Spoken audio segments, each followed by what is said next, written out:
L'objectif de cet atelier, c'est de pouvoir parler d'un mot qui est absolument barbare.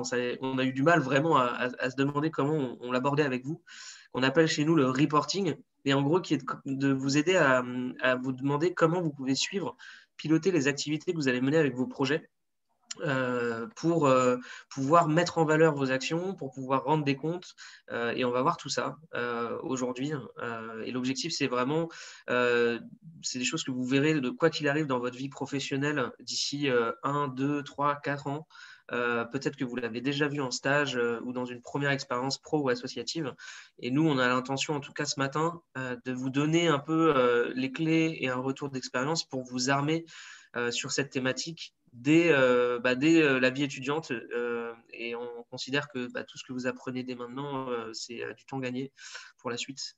Donc, du coup, c'est un peu notre pari.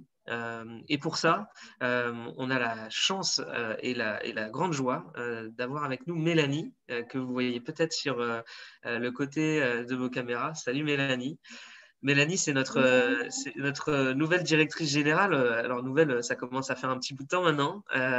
Mais avant de rejoindre Enactus, Mélanie, tu as participé et tu as bossé dans des organisations, dans des cabinets de conseil pour accompagner des organisations, notamment des associations et des ONG, à mieux piloter leur activité. Et puis, tu as aussi été de l'autre côté où tu as demandé à des associations et des ONG aussi de pouvoir parfois rendre des comptes ou en tout cas d'évaluer l'impact de ces associations pour valider que ce qu'elles faisaient était vraiment d'utilité publique, d'intérêt général, etc. Ce qu'on va faire du coup aujourd'hui, c'est on va pouvoir avoir Mélanie avec nous qui va nous partager son retour d'expérience sur le sujet et vous aider à vous dire comment vous pouvez piloter au mieux vos activités grâce au reporting. Et puis on a Ajar aussi qui est là, qui est peut-être que certains la connaissent, peut-être que d'autres non, mais qui est chargée d'accompagnement chez Enactus avec nous. Et Ajar va vous partager aussi un peu son quotidien et comment elle suit son activité très concrètement avec vous quand pendant la semaine, elle vous a au téléphone, quand elle fait des points avec vos équipes, etc. Et sans doute, si vous n'avez pas de points avec Ajar, vous avez des rencontres parfois avec votre chargé d'accompagnement Enactus. Et du coup, Ajar vous partagera un petit peu, elle, en quoi le reporting d'activité résonne pour elle et qu'est-ce que ça signifie concrètement. Alors, je vais vous partager mon écran pour que vous puissiez voir. Et avant ça, même, je vais vous partager un petit sondage parce qu'on parle de ce reporting d'activité, de pilotage d'activité. Concrètement, je voulais savoir un peu où est-ce que vous en étiez par rapport à cette thématique. Et du coup, je vous propose plusieurs options et je vous invite à répondre en quelques secondes.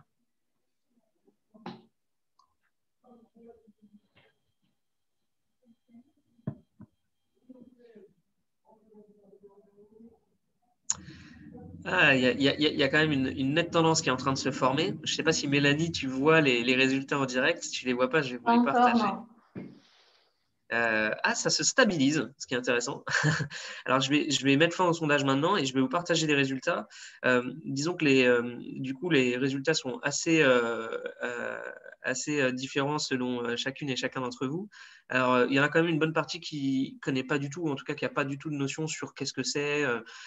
Et ça tombe très bien parce qu'on va aborder ces sujets-là. D'autres qui en ont entendu parler, pas mal, mais du coup, pareil, on va préciser qu'est-ce qu'on entend par là. Et puis d'autres qui ont un petit peu d'expérience, voire qui l'utilisent, mais vraiment pas beaucoup. Et ça tombe très bien parce qu'on va vous aider aussi à prendre en main ces outils-là. Donc je vais m'arrêter là, moi, et j'en dis pas plus. J'ai donné un défi à Mélanie qui est d'aborder cette thématique qui est quand même assez complexe, pas forcément toujours très sexy à 9h ou 10h du matin un samedi, mais voilà, on va essayer de le faire dans la joie et la bonne humeur. Et du coup, en 30 minutes, ça va être chaud. Donc Mélanie, si tu es OK, je te donne ce défi-là. Ensuite, on aura un petit temps de questions-réponses pour que vous puissiez aussi nous poser vos questions concrètement sur votre projet. Alors Mélanie, c'est quoi le reporting déjà pour commencer? Alors, le reporting, effectivement, merci Jérôme, hein, tu m'as mis sur la meilleure problématique. Mais c'est un sujet super important, un peu barbare comme tu le disais, mais super important. Le reporting, concrètement, c'est suivre son activité. C'est collecter des données sur ce qu'on fait au quotidien et c'est aussi savoir le présenter de façon synthétique à d'autres. Ok. Donc ça vous donne une idée déjà de ce qu'on entend par là. Mais alors, pourquoi c'est important et du coup, toi, dans ton retour d'expérience aussi, en fait, qu'est-ce que tu as à nous partager sur ce sujet-là et à partager aux étudiants qui sont là? Je vais commencer sur le pourquoi, effectivement, quelles sont les bonnes raisons de mettre en place un reporting d'activité. Il y a vraiment deux raisons principales de mettre en place ce reporting d'activité. La première, c'est l'aide à la décision. Et la deuxième, c'est pour pouvoir bien communiquer avec ses parties prenantes. Je ne sais pas si tu veux partager en même temps le support. Merci. Ouais. Donc, la vocation première vraiment du reporting, ça doit être d'être un outil d'analyse et d'aide à la décision. C'est vraiment pour l'entrepreneur ou pour le manager dans une organisation plus grande, c'est savoir un peu ce qui fonctionne, ce qui ne fonctionne pas dans ce qu'on a mis en place. Voilà, on vend différents produits, on a besoin de savoir quel est le produit qui se vend le mieux. Si on organise des ateliers, on a besoin de savoir quelles sont les caractéristiques des bénéficiaires de ces ateliers. Voilà, les différents types de données d'activité qu'on peut collecter. Le premier objectif d'aide à la décision, c'est que celui qui met en œuvre ces activités puisse poser vraiment des données, des chiffres, des éléments factuels sur ce qu'il peut avoir en tête intuitivement. On peut, voilà, quand on est entrepreneur, se dire ça, j'ai l'impression que ça marche bien, ça marche moins bien, j'ai l'impression qu'il faut faire les choses comme ci ou comme ça. Mais parfois, c'est très intuitif et on n'a pas la capacité à sortir des éléments très factuels. Ça, c'est ce que le reporting va permettre de faire, apporter cet éclairage factuel, synthétique sur une période donnée et sur une activité en particulier. Et ça va être un guide pour l'entrepreneur, le manager, un moment pour prendre du recul, faire le point sur les résultats passés. Et vraiment, toute organisation, dans une organisation, chaque activité, chaque métier va avoir son propre reporting finalement. L'équipe de production va avoir son reporting, le commercial va avoir son reporting, la communication va avoir son propre reporting. Et au sein d'un même projet, il est possible de mettre en place plusieurs reportings assez simples, mais adaptés à chaque activité pour que chacun puisse suivre des indicateurs, des données précises. Je vais y revenir sur des exemples qui vont vous permettre de voir un peu encore plus concrètement. Donc, premier objectif d'aide à la décision. Deuxième objectif du reporting, c'est pouvoir communiquer avec ses parties prenantes. Alors moi, j'avais utilisé le terme rendre des comptes parce que c'est le terme que j'ai beaucoup connu en cabinet d'audit et en cabinet de conseil. Ajar m'a dit, oh là là, ça fait peur, rendre des comptes. C'est vrai, mais c'est quand même vrai. C'est-à-dire que souvent, cette deuxième raison va même parfois prendre le pas sur la première. C'est-à-dire qu'il va falloir rendre des comptes à ses parties prenantes.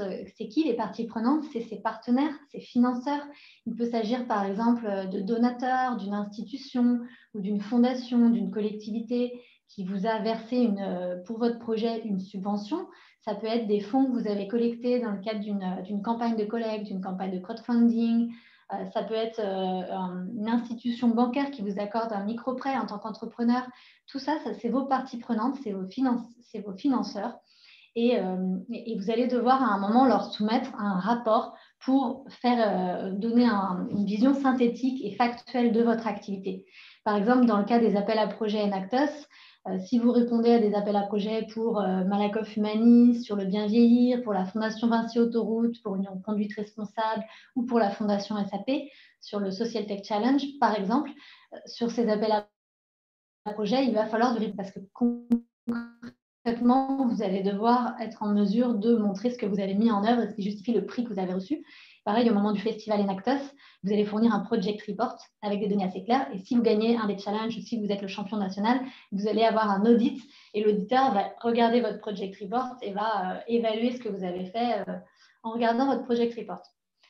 Donc, sous un angle plus positif, si on veut dire ça, plus positif que le terme rendre des comptes, en fait, il s'agit de valoriser son activité, son projet, en montrant l'évolution de l'activité au fil des mois et des années. Même par exemple, pour ceux d'entre vous qui reprenaient un projet Enactus d'une année à l'autre dans votre établissement, ça va être très intéressant de prendre le reporting de l'année d'avant, de faire votre propre reporting, de voir comment les choses ont évolué. Et ça, vous allez pouvoir le présenter à différents moments de l'année, et notamment au moment de la compétition nationale. Donc, je voulais vous montrer un vrai exemple que j'ai rencontré dans ma vie professionnelle de reporting. Bon, c'est un exemple assez très abouti, on va dire, puisque vraiment, là, il s'agit d'une société d'économie mixte qui est spécialisée dans l'insertion par le logement, qui a été mandatée par un fonds d'investissement à impact social pour héberger et accompagner 10 000 ménages, donc 10 000 familles ou ménages, enfin, famille monoparentale, ou couple avec enfants, couple sans enfants, dans des résidences hôtelières. Donc, il s'agit de migrants en général qui ont besoin d'un hébergement d'urgence. Et la société donc, a été mandatée pour à la fois héberger les personnes dans ces résidences hôtelières, mais aussi pour les accompagner au niveau social, leur apporter un accompagnement, notamment, vous voyez là sur les indicateurs qui apparaissent sur le slide, scolariser les enfants qui sont hébergés dans ces résidences hôtelières, ce qui n'est pas toujours facile parce que voilà, les hébergements d'urgence, vous allez d'un endroit à un autre. Scolariser des enfants, c'est un vrai enjeu, un vrai indicateur d'impact social.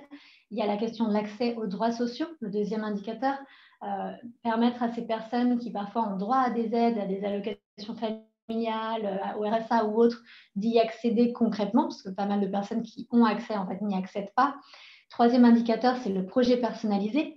C'est de pouvoir, les personnes qu'on loge, on va aussi leur proposer des rendez-vous avec des conseillers pour travailler à leur projet personnel, professionnel, savoir vers quel type de formation, quel type de métier voudrait s'orienter. Et le quatrième indicateur que vous voyez là sur le slide, c'est l'indicateur des sorties positives. Ce qu'on appelle sortie positive, c'est concrètement qu'est-ce qui vous arrive, quelle est la solution de logement, d'hébergement, d'insertion plus pérenne que vous trouvez quand vous sortez de l'hébergement d'urgence.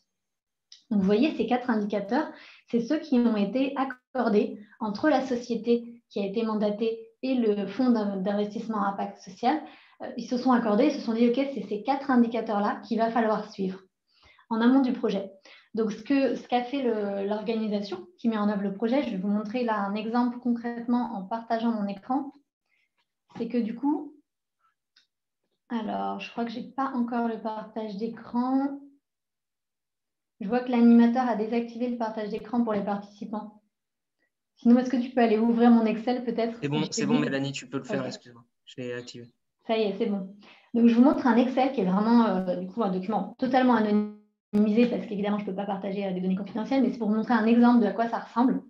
Donc, concrètement, voilà, on a ces 4 indicateurs. Ce qui s'est passé ensuite, c'est que chaque structure hôtelière qui accueille des personnes hébergées va avoir son propre fichier de reporting. Donc, c'est le fichier là que vous voyez à l'écran, l'Excel, qui a plusieurs onglets.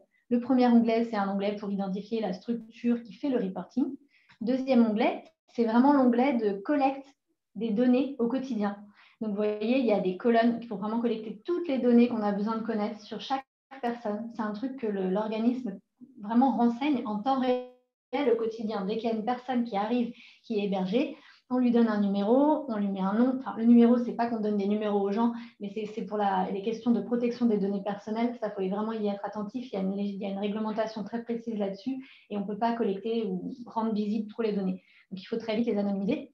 Mais voilà, on va collecter au fur et à mesure plein de données sur les personnes, leur situation familiale, leur date de naissance, leur situation administrative, est-ce qu'ils sont éligibles aux aides sociales ou pas, est-ce qu'on a la pièce justificative, est-ce que leurs enfants sont scolarisés, est-ce qu'on a la pièce justificative, c'est-à-dire le certificat de scolarisation des enfants, parce que ça, il va falloir pouvoir justifier, le projet personnalisé, est-ce qu'ils sont bénéficiaires d'autres mesures d'accompagnement vers l'emploi. Donc, vous voyez, il y a un certain nombre de données qui ont été considérées par l'hébergeur comme importants à collecter. Donc ça, c'est vraiment un outil qui est renseigné au quotidien, jour après jour. Ensuite, il y a une autre vision des choses qui s'appelle le rapport d'activité, un autre onglet qui est plus synthétique et qui, lui, va permettre de calculer les indicateurs et qui va être un reporting qu'on va faire à une fréquence donnée, par exemple tous les 6 mois ou tous les ans. Donc ça, c'est très variable selon les projets. Vous, il faudra que vous voyez sur vos propres projets ce qui va être utile. Mais je dirais que pour des financeurs, c'est souvent ça la fréquence. Tous les 6 mois ou tous les ans, vous devez fournir les données de manière synthétique. Donc, vous voyez à quoi ça ressemble. Vous avez une analyse de la typologie des personnes hébergées. Est-ce que c'est des femmes, des hommes, des majeurs, des mineurs? Est-ce que c'est des adultes seuls, des familles monoparentales, des fratries, des familles élargies? Donc, ça, c'est vraiment sur les caractéristiques. On va avoir aussi ensuite des données qui sont attendues par le financeur sur la scolarisation. On disait, indicateur sur la scolarisation des enfants de 3 à 5 ans, de 6 à 10 ans, etc.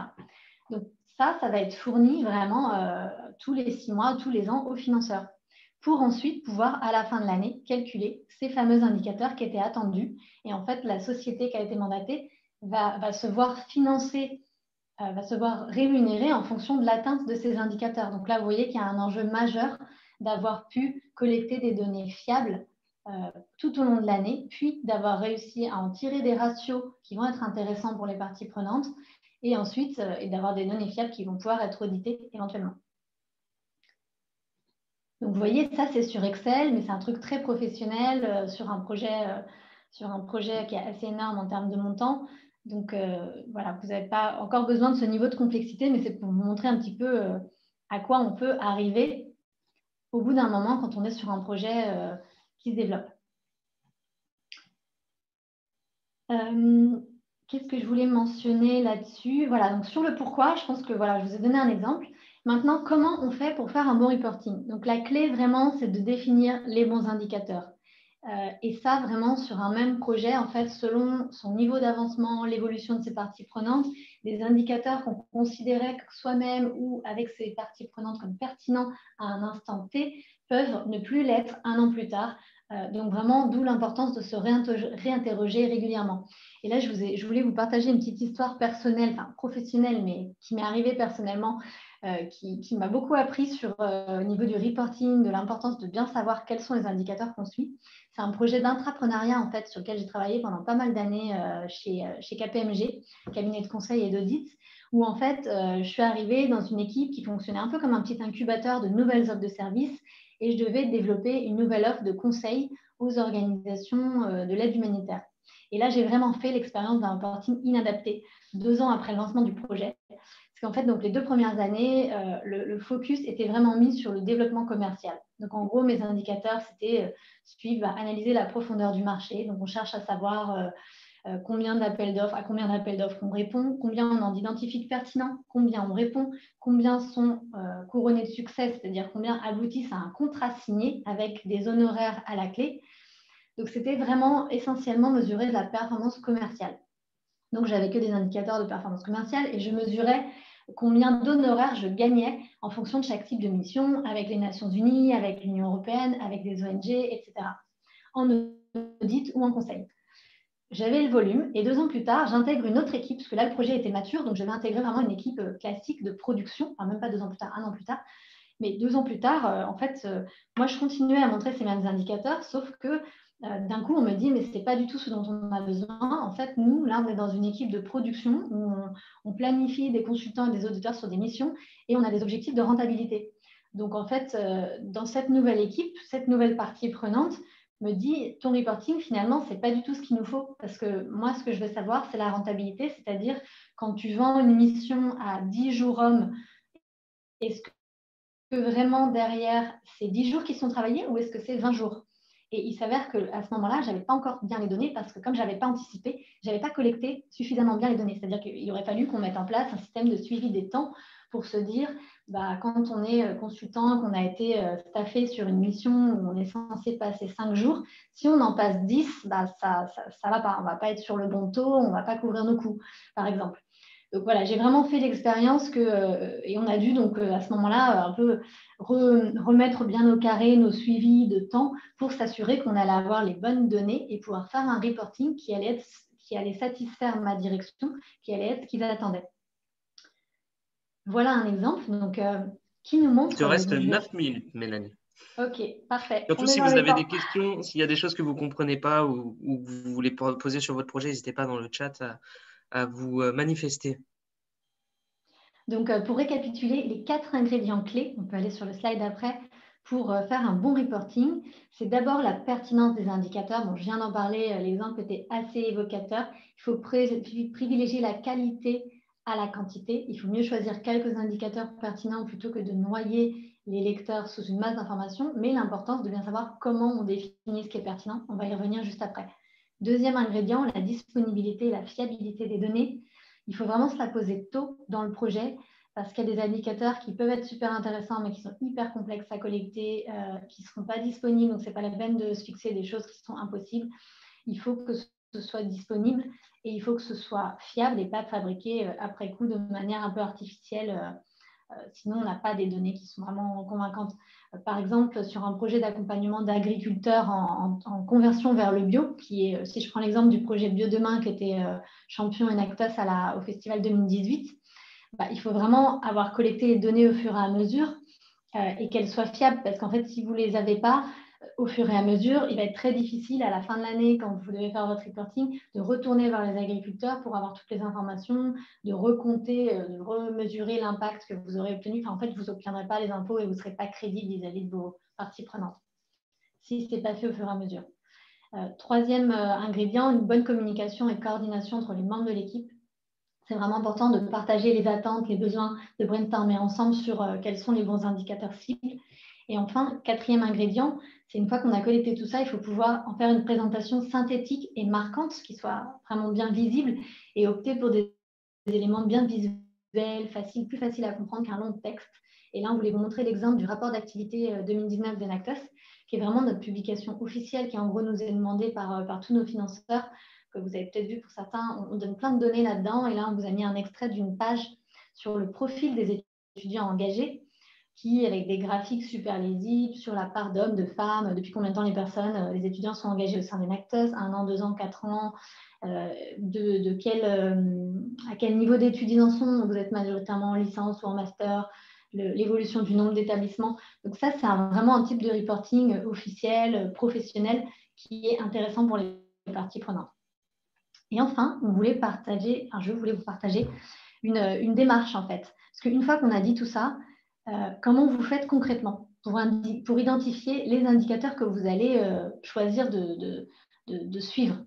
Donc, nous, on vous conseille vraiment une démarche qu'on a mis en œuvre au sein d'Enactus aussi, pas seulement, mais qu'on a mis en œuvre récemment. Donc, on va vous parler de cet exemple pour décider de quels sont les indicateurs de performance du programme. Et donc, ce qu'on vous conseille aussi d'adopter, c'est cette démarche en 2 temps. D'abord, de commencer par identifier tous les indicateurs qui vous semblent pertinents. Partir du brainstorming en équipe. Vous êtes les membres de l'équipe bien placés, et aussi vous documenter dans votre secteur d'activité, sur votre activité, votre métier, sur Enactus Academy ou autre, où est-ce que vous allez pouvoir trouver des idées. Mettre toutes ces idées-là ensemble, solliciter des experts. N'hésitez pas, lors des speed consulting aussi, à demander aux experts, pour mon activité, qu'est-ce qu'il faut que je suive comme indicateur, comme données pour pouvoir faire mon reporting. Donc, une fois que vous avez fait ça, deuxième étape, évaluer chacun de ces indicateurs en essayant d'avoir un peu des critères objectifs.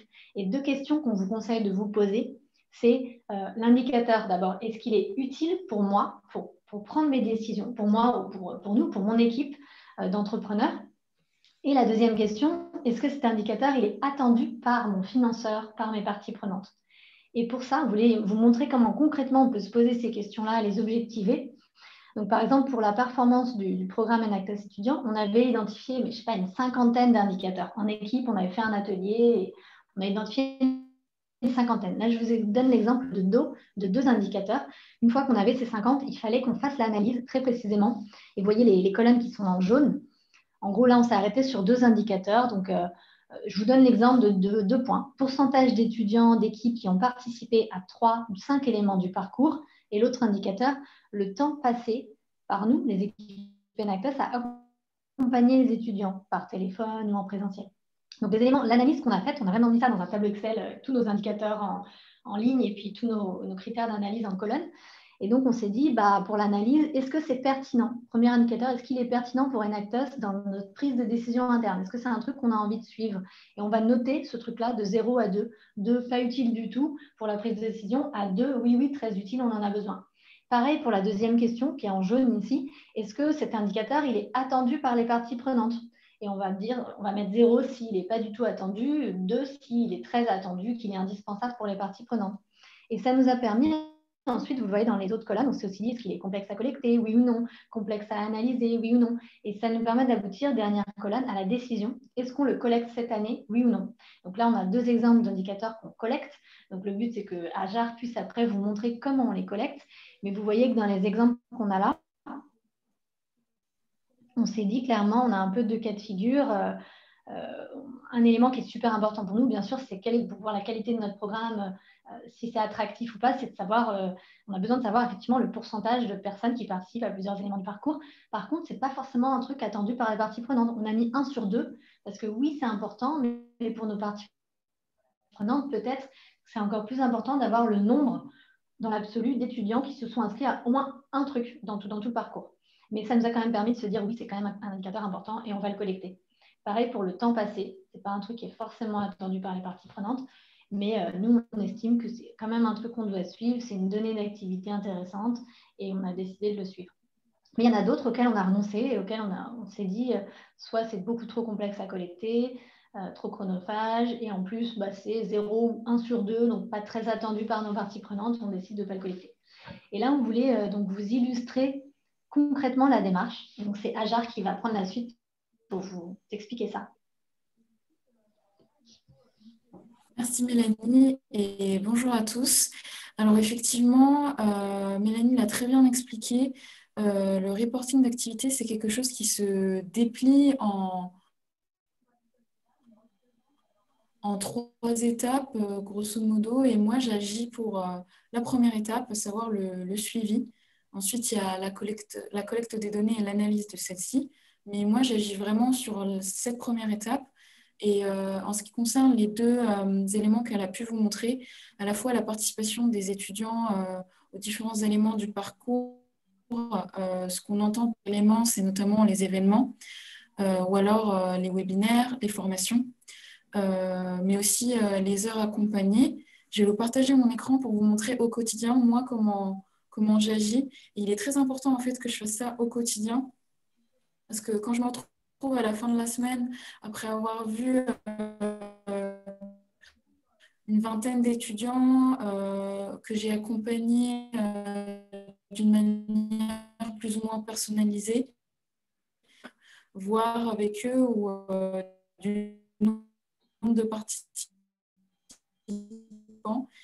Donc c'est pour On ça voit que pas c'est encore ton de écran, je crois. chacune de Hein. mes... Je crois qu'Ajar, on a du J'y mal à viens, on a parce du que mal à ma te connexion recevoir. Internet est Ah, un ça peu y est, on voit le compliquée. partage d'écran. Ah, voilà. Ok. Et là, c'est bon. Mon message a été bien transmis. Oui. Ça y est.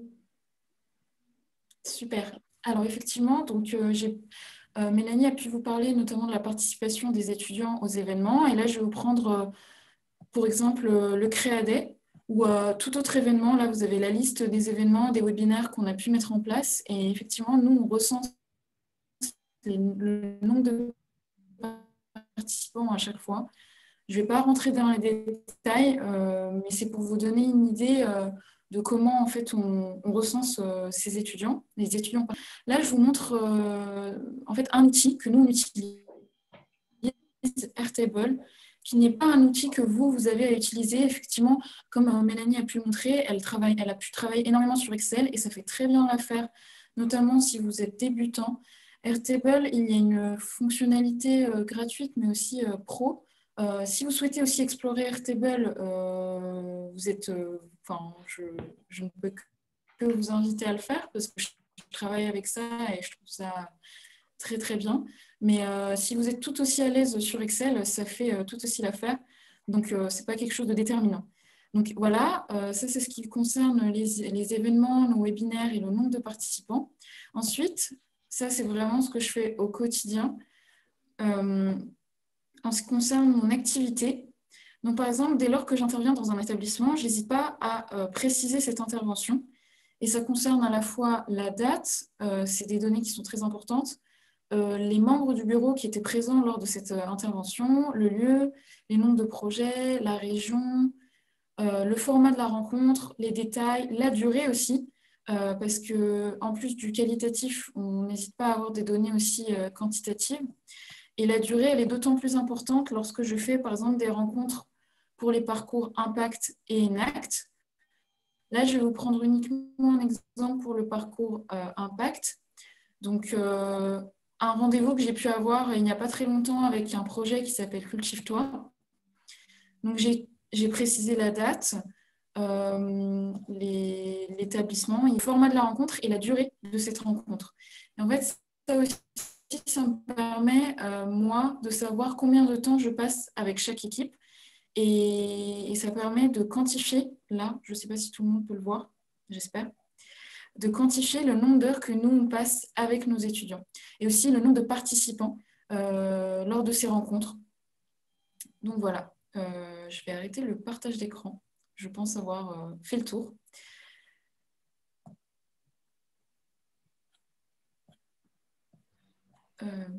Merci Ajar. Et effectivement, c'est super intéressant enfin, nous, en tout cas, on vous montre là comment on le fait. En fait, ensuite, il y a des informations que vous collectez, le nombre d'heures, etc. C'est à vous de définir quels sont encore une fois, les bons indicateurs. Et il y a des questions à ce niveau-là, d'ailleurs, dans le chat pour toi, Mélanie, peut-être. Il y a une première question de Vincent qui, du coup, explique que le projet de Vincent, en tout cas, de l'équipe, c'est un projet de conseil et d'audit spécialisé en RSE. Et du coup, quels seraient les bons indicateurs pour ce domaine d'activité? Alors, ouais, il y a effectivement la question du domaine d'activité, mais je dirais qu'il y a vraiment la question du moment, à quel moment ils en sont dans leur projet.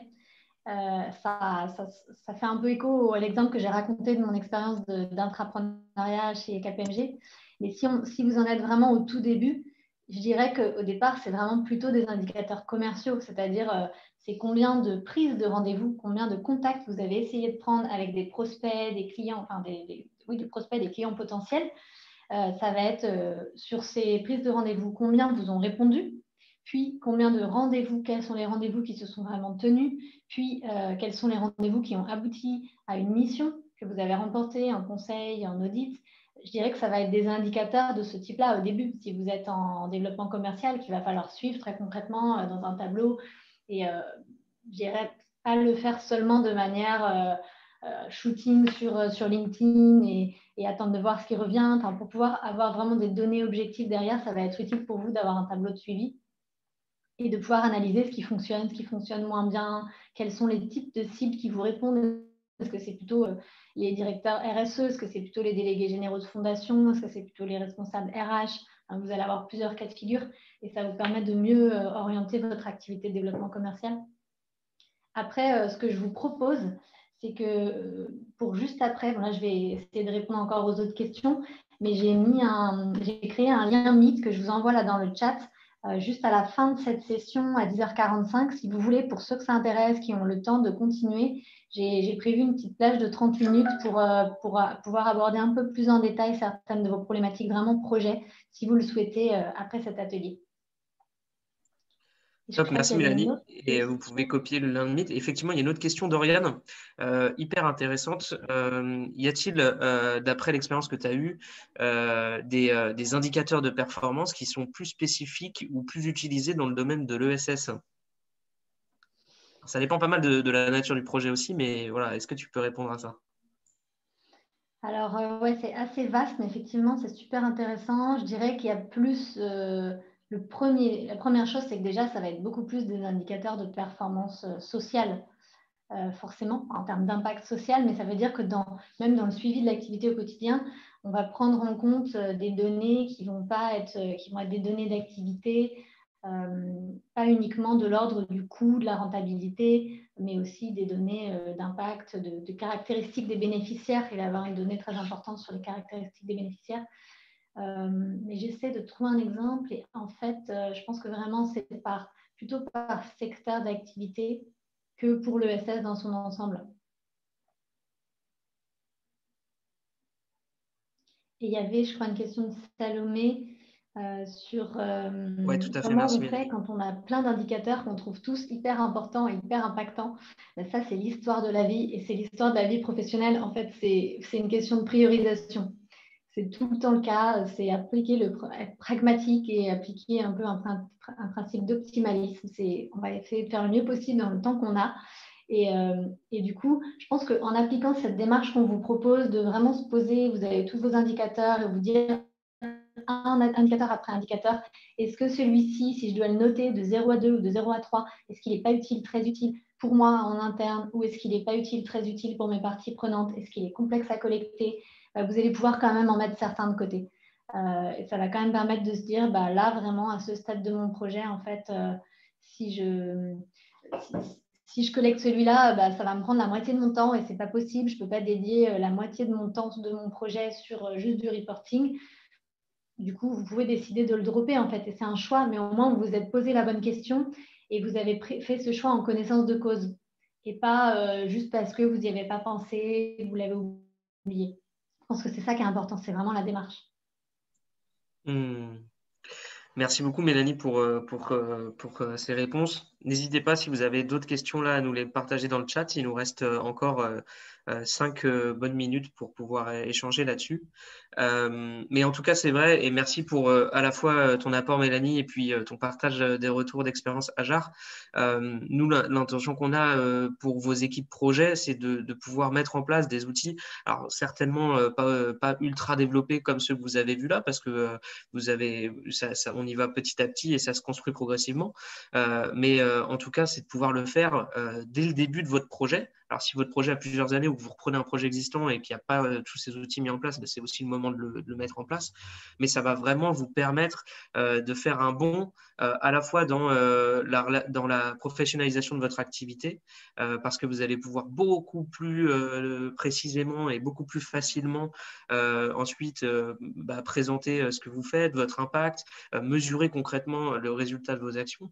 Et puis, le mettre en place dès le départ, ça permet de vraiment prendre de l'avance plutôt que de commencer à réfléchir à ces éléments-là quand on vous demande de vous rendre, de remettre un dossier ou que vous puissiez présenter ça dans 2 semaines parce que vous avez la métropole de votre ville qui vous a donné une subvention, etc. Ça, c'est des choses que j'ai vécues, par exemple, en tant qu'étudiant quand j'étais à votre place. Et où la ville de mon établissement où j'étais nous avait donné une subvention de 5 000 euros. Et puis, nous organise un rendez-vous 1 an plus tard pour nous demander concrètement qu'est-ce qu'on a fait, qu'est-ce qu'on a mis en place, à quoi la subvention a servi, qu'est-ce qu'ont permis les 5 000 euros et comment on a pu évoluer dans notre activité grâce à ce don-là. Et ça a été très compliqué en 2 semaines d'aller récupérer les informations, de les justifier, d'aller présenter ces éléments en montrant finalement à quoi avaient servi les 5 000 euros. En plus, il y avait une bonne partie finalement qu'on n'avait pas utilisée à ce moment-là. Et donc, du coup, on était un petit peu en difficulté. Et c'est là où des outils de pilotage d'activité, de reporting, qui en fait, si c'est animé quotidiennement, ne prennent pas non plus beaucoup de temps, nous auraient vraiment servi et nous auraient permis de rendre des comptes déjà plus justes et d'avoir une posture plus professionnelle auprès des financeurs qu'on avait eus à ce moment-là, qui nous avaient fait confiance. Et sur le premier rendez-vous qu'on avait eu avec eux, ils n'avaient pas vraiment eu de retour satisfaisant de notre part. Et donc, ça avait un petit peu mis d'eau dans le gaz. Donc ça, c'est un petit fail, retour d'expérience aussi que je peux vous partager et que vous avez peut-être vécu ou vous pouvez vivre. Donc voilà, je vous invite Mais je me disais, Jérôme, attentivement dans ça. le sondage que tu as fait au début, il y avait un petit 4% de personnes qui avaient utilisé sur leur projet. Est-ce que si cette personne ou ces personnes sont là, ils pourraient nous partager ce qu'eux ont mis en place comme reporting d'activité? Est-ce qu'il y en a? Je ne sais pas si c'est des gens qui veulent rester anonymes ou c'est intéressant d'avoir aussi un partage de ce que vous faites déjà. En tout cas, sinon, entre-temps, il y a d'autres questions qui sont apparues dans le chat. Donc, comme il nous reste 4 minutes, on peut y répondre éventuellement. Je te donne les deux, comme ça, tu pourras clôturer là-dessus. Il y a une question de Clémentine qui nous demande quel type de critères faut-il sélectionner pour un projet dans le secteur de la vente agroalimentaire et pour un tiers-lieu. Alors, c'est peut-être un peu large. Peut-être que Clémentine, tu pourras nous préciser ça. Et puis, il y a une autre question qui est d'Oriane. Je pense que les KPI qu'on choisit pour nos projets sont aussi une façon de se différencier vis-à-vis de nos clients. Du coup, pensez-vous qu'il serait intéressant d'inclure 1 ou 2 indicateurs de plus originaux? Oui, tout à fait. Je trouve très, très intéressante la question et la remarque que tu as, Oriane, parce qu'effectivement, justement, des fois, l'innovation, c'est aussi dans un parti pris, choisir de suivre un indicateur que peut-être d'autres ne suivent pas ou ne mettent pas en avant. Donc, je pense que tu as raison et que tu peux explorer cette piste-là dans la démarche d'identification des KPIs. Super. Et puis peut-être que Clémentine, il nous reste 3 minutes. Si tu veux prendre la parole, nous préciser juste le contexte de ton projet pour que Mélanie puisse succinctement te répondre. Et sinon, peut-être sur le lien que tu as partagé, Mélanie, après pour plus d'échanges. Oui, tout à fait. Bonjour.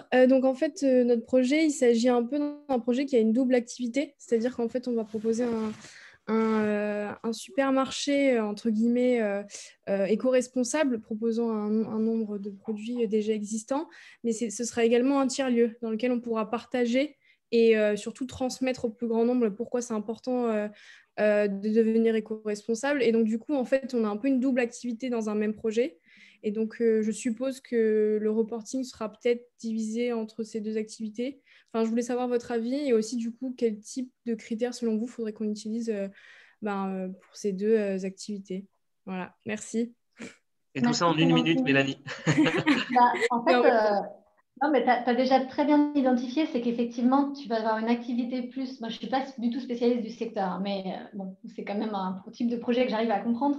Mais du coup, si tu vas avoir une activité de vente et une activité qui est plutôt de l'ordre de la sensibilisation, de la fréquentation du tiers-lieu, donc effectivement, deux reporting, c'est tout à fait pertinent, à mon avis.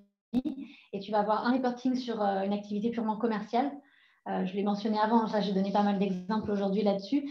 Et bon, là, tu peux aussi parler à des experts en commercial, lors des speed consulting ou autres, ils vont te donner plein d'indicateurs, plein de données à suivre. Et sur ta deuxième activité, qui est le tiers-lieu, là, c'est de la civilisation. C'est encore plus dur de récupérer des données après en aval parce que tu n'auras même pas les données de vente, de facturation. Donc là, c'est encore plus important d'avoir un reporting et de suivre au quotidien la fréquentation de ton tiers-lieu, le nombre de personnes du coup qui sont présentes, est-ce qu'elles sont présentes, enfin, je ne sais pas si tu vas organiser des ateliers, des activités, s'il y aura des événements particuliers, et c'est de pouvoir mesurer la fréquentation sans activité, hors atelier, avec atelier, quelles sont les caractéristiques des personnes qui viennent. Ça, je dirais que c'est peut-être la partie sur laquelle il y a plus de réflexion à mener, parce que moi, d'expérience, tout ce qui est activité de sensibilisation, on le sait, puisque Inactus, on est totalement là-dedans. C'est dur des fois à mesurer entre les personnes qui se sont inscrites et celles qui sont vraiment venues. Et puis savoir qui elles sont, parce que toi, tu as besoin de connaître ton public, qui va venir dans le tiers-lieu, j'imagine. Enfin, ça va faire partie des données d'impact. Et donc, comment collecter ces données-là? Est-ce que tu interroges chaque personne qui rentre? Est-ce que quand ils s'inscrivent, ils ont quelques données à remplir dans leur formulaire? Donc, effectivement, je dirais qu'il y a deux axes dans ton reporting. Super. Merci Mélanie et du coup merci pour ce partage.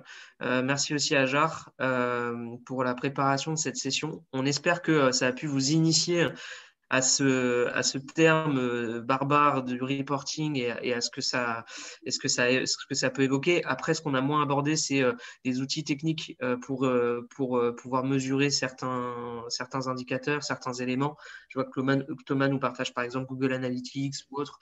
Et effectivement, ça pourra faire l'objet d'une discussion ensuite, ou en tout cas de vous poser la question quels sont les outils que je peux utiliser pour me faciliter aussi la collecte de données.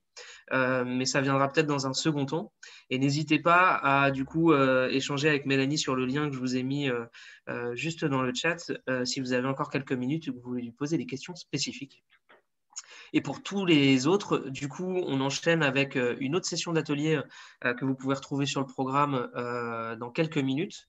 Et puis, on vous dit du coup un grand bon courage dans la réalisation des projets, dans la réalisation des packs sur lesquels vous êtes en ce moment. Voilà, prenez rendez-vous avec vos coachs Enactus pour faire le point si vous ne l'avez pas encore fait. Et puis, bonne chance. Et on se retrouve pour certains sur l'atelier prototypage avec moi cet après-midi et pour d'autres, sinon, demain sur la clôture.